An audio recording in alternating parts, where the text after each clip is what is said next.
നിത്യരാമൻ അവർ 6 വയസ്സ് വരെ കേരളത്തിൽ ജനിച്ചു വളർന്ന ഒരു പെൺകുട്ടിയാണ്. ഏകദേശം ഒരു 40-43 വയസ്സോളം ആയിട്ടുണ്ട്.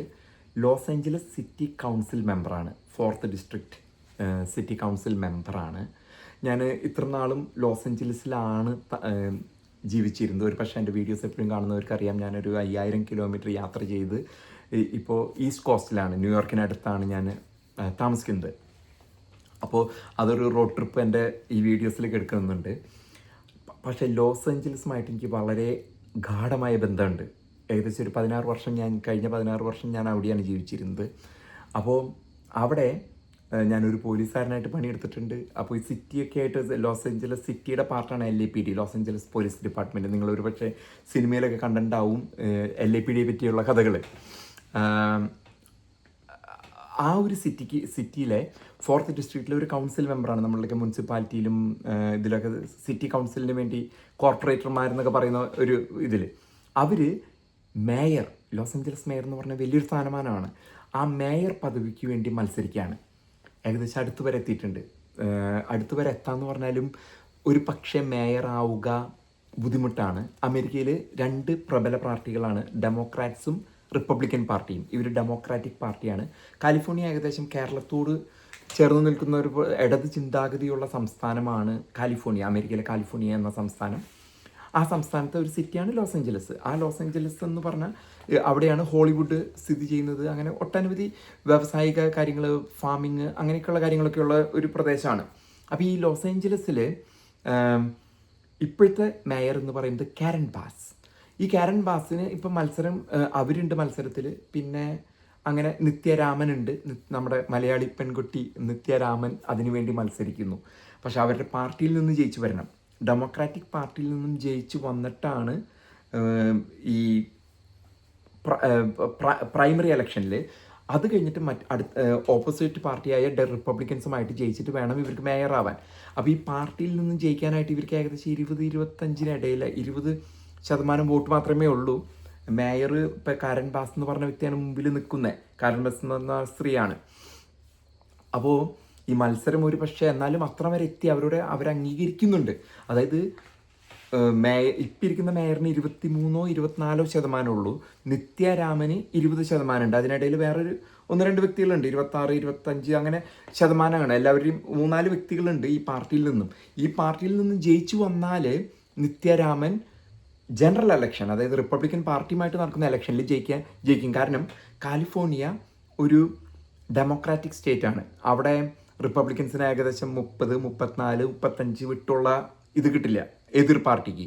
അപ്പോൾ 60-70% വോട്ടും ഡെമോക്രാറ്റിക് പാർട്ടിക്കാണ് വിട്ടാൻ പോകുന്നത്. കാലിഫോർണിയയുടെ ഒരു ജനറൽ രാഷ്ട്രീയ സ്ഥിതിയാണത്. അപ്പോൾ അങ്ങനെ വരുമ്പോൾ നിത്യരാമന് പാർട്ടിയിൽ നിന്ന് ജയിച്ചാൽ റിപ്പബ്ലിക്കൻ പാർട്ടിയായിട്ട് ജയിക്കാനായിട്ട് എളുപ്പമാണ്. പക്ഷേ പാർട്ടിയിൽ നിന്ന് ജയിച്ചു വരാനായിട്ടുള്ള ബുദ്ധിമുട്ട് ഒരു പക്ഷേ ഇത്തിരി പ്രവർത്തിച്ചാൽ ഒരു പക്ഷേ പറ്റുമായിരിക്കാം. പക്ഷേ സ്വന്തം പാർട്ടിക്കുള്ളിലെ പ്രൈമറി ഇലക്ഷനിൽ ജയിച്ചു വരണം ഈ നിത്യരാമൻ. എന്നാൽ മാത്രമേ റിപ്പബ്ലിക്കൻ പാർട്ടിയായിട്ട് ഏറ്റുമുട്ടാൻ പറ്റുള്ളൂ. അപ്പോൾ ഞാൻ നേരത്തെ സൂചിപ്പിച്ച പോലെ ലോസ് ഏഞ്ചലസായിട്ട് എനിക്ക് വളരെ അടുത്ത 16 വർഷത്തെ ഒരു ഗാഢമായ ബന്ധം. അതിലും കുറച്ച് നാളുകൾ പോലീസ് ഡിപ്പാർട്ട്മെൻറ്റിൽ ഹോളിവുഡ് സിനിമയായിട്ട് ബന്ധപ്പെട്ട് ഞാൻ പ്രവർത്തിച്ചിട്ടുണ്ട്. അവിടെയാണ് ഹോളിവുഡ് സ്ഥിതി ചെയ്യുന്നത്. അപ്പോൾ അവിടെ മുമ്പത്തെ മേയർ, ഞാൻ മുമ്പ് പോലീസായിട്ട് അവിടെ ജോലി ചെയ്യുന്ന വേളയിൽ എറിക് ഗാർസെറ്റി ആയിരുന്നു അവിടുത്തെ മേയർ, എൻ്റെ ബോസ്. ഇപ്പോൾ ഇരിക്കുന്ന കാരൻ ബാസിൻ്റെ അണ്ടറിൽ ഞാൻ വർക്ക് ചെയ്തിട്ടുണ്ട്.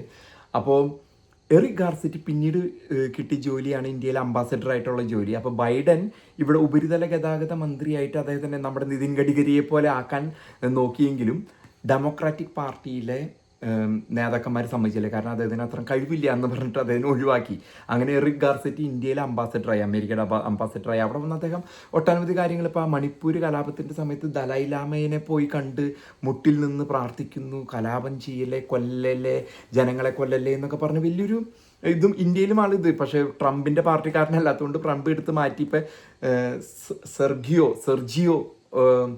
സെർജിയോ ഒരു 38-40 വയസ്സായ ഒരാളാണ് അവിടുത്തെ ഇന്ത്യയുടെ അംബാസഡർ, അമേരിക്കയുടെ ഇന്ത്യൻ അംബാസഡർ. അപ്പോൾ എറിക് ഗാർസെറ്റി കഴിഞ്ഞതിന് ശേഷമാണ് കാരൻ ബാസ് വന്നിരിക്കുന്നത്. ആ സ്ത്രീ ഒരു കറുത്ത വർഗ്ഗക്കാരിയാണ്. അപ്പോൾ നിത്യരാമൻ വളരെ പ്രതീക്ഷയോടെ ഏകദേശം അവിടെ നിൽക്കുന്ന ആൾ ഇവർ ഈ നിത്യരാമൻ 6 വയസ്സിന് അതായത് ജനിച്ചത് അമേരിക്കയിലല്ല, ജനിച്ചത് കേരളത്തിലാണ്. അവർ മലയാളി എന്നാണ് അറിയപ്പെടുക. ആ ഒരു അവർ തമിഴ് വംശജയാണ്. നമുക്കറിയാലോ പാലക്കാട് പ്രദേശത്തൊക്കെ തമിഴ് വംശജ, അങ്ങനെ ഒരു തമിഴ് വംശജയാണ് നിത്യരാമൻ. ഒരു പക്ഷേ നിത്യരാമൻ ഒരു മലയാളി അവിടെ വരട്ടെ എന്ന് നമുക്കറിയാലോ. നമ്മൾ ഒരു പക്ഷേ നമ്മുടെ ഒരു ചെറിയൊരു മോഹം ഉണ്ടല്ലോ, നമ്മുടെ ഭാഷ സംസാരിക്കുന്ന ആൾ ഒരു തലപ്പത്ത് വരണം എന്നുള്ളൊരു ആഗ്രഹം വ്യക്തിപരമായിട്ട് എനിക്കുണ്ട്. പക്ഷേ ഒരു മലയാളി എന്ന നിലയിൽ നമുക്ക് ചിന്തിക്കാൻ പറ്റില്ല. നമ്മൾ ലോകം മുഴുവൻ സഞ്ചരിക്കുന്നവരാണ്.